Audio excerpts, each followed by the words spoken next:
الفنانة عايدة كامل ممثلة مصرية من الزمن الجميل، لخصت الفن في كلمتين: الحشيش والتعري. واتجوزت الفنانة عايدة كامل من فنان شهير. الفنانة عايدة كامل تركت التمريض من أجل الفن، عانت من التهميش في أواخر أيامها.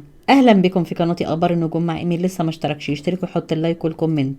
الفنانة عايدة كامل التي قدمت أروع الأدوار والشخصيات في الأعمال الفنية بالسينما والدراما والمسرح والإذاعة المصرية منذ منتصف القرن الماضي حتى قبل اعتزالها الفن. الفنانة عايدة كامل ممثلة عشقت الإذاعة والمسرح، حب الناس صوتها وإطلالتها، فنانة فريدة من نوعها، هي صاحبة الأدوار الثانوية والحضور الكبير على الشاشة. ماتت الفنانة عايدة كامل في 26 مايو 1931 لأسرة متوسطة الحال. كانت عايدة تحب الفن. توفت في 7 سبتمبر 2020.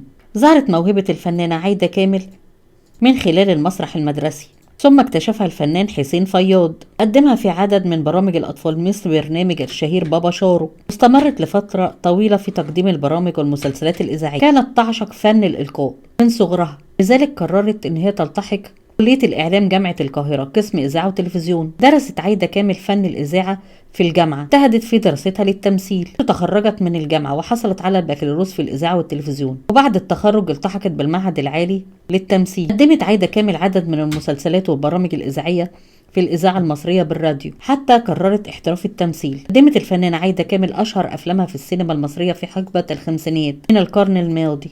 قدمت ما يقرب من 120 عمل فني بين تلفزيون وسينما وإذاعة، وتعاونت مع العديد من النجوم والكبار مثل إسماعيل ياسين ومحمد فوزي وفريد الأطرش وفاتن حمامة وشادية وماجدة وعمر الشريف وغيرهم. أشهر أعمالها الفنية ست الحسن، لحن الخلود، دايما معاك، الوسادة الخيل، قصة الوداع، حدث ذات ليلة، الأنثى والذئاب، إسماعيل ياسين في الطيران، رجال بلا ملامح، اسكندرية ليه. كما قدمت عايدة كامل العديد من المسلسلات التلفزيونية الناجحة منذ فترة الثمانينات، ومن أهم مسلسلاتها الرقم المجهول، بين القصرين، القضاء في الإسلام، رفاعة الطهطاوي، هوانم جاردن سيتي، اللص الذي أحبه، غاضبون وغاضبات، فوازير ألف ليلة وليلة، وعروس البحور، لا إله إلا الله الجزء الأول. وكان آخر مسلسلاتها مسلسل أولاد الغالي في 2006 أمام سلوى خطاب وأحمد راتب. قدمت في الإذاعة المصرية عدة مسلسلات: الحب كده، شيء من الخطر، حبيبي، خد بإيدي، الدجال،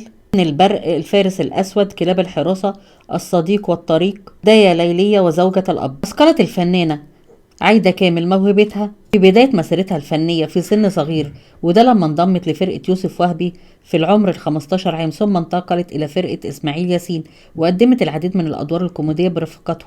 لها صلة قرابة بالفنانة سيدة الشاشة العربية فاتن حمامة، فهي ابنة أخوها بنت أخو الفنانة فاتن حمامة. تزوجت الفنانة عايدة كامل مرة واحدة من الفنان محمود عزمي اللي توفى في 2011، وأنجبت منه ابنها الوحيد هشام عزمي الأمين العام للمجلس الأعلى للثقافة. لخصت الفن في الحشيش والتعري. وقالت الفنانة عايدة كامل في إحدى اللقاءات الإعلامية قبل وفاتها أنها مستاءة جدا من الحال اللي وصل إليه الفن من ابتذال.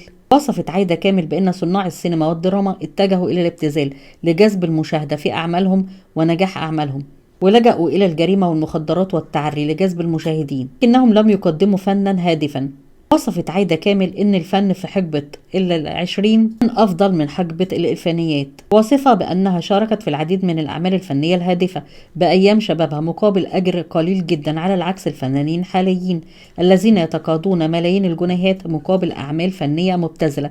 لذلك قررت عايدة كامل الاعتزال الفني نهائيا في 2006، معبرة عن حزنها صدمتها من التجاهل الفنانين لها. ترحل الفنانة القديرة عايدة كامل في 7 سبتمبر 2020 بعد تعرضها لوعكة صحية شديدة، تاركة رصيدا فنيا ثقيلا بالسينما والدراما والمسرح والإذاعة يصل إلى أكثر من 135 عمل فني، وتاركة حزن شديد في قلوب ونفوس جمهورها.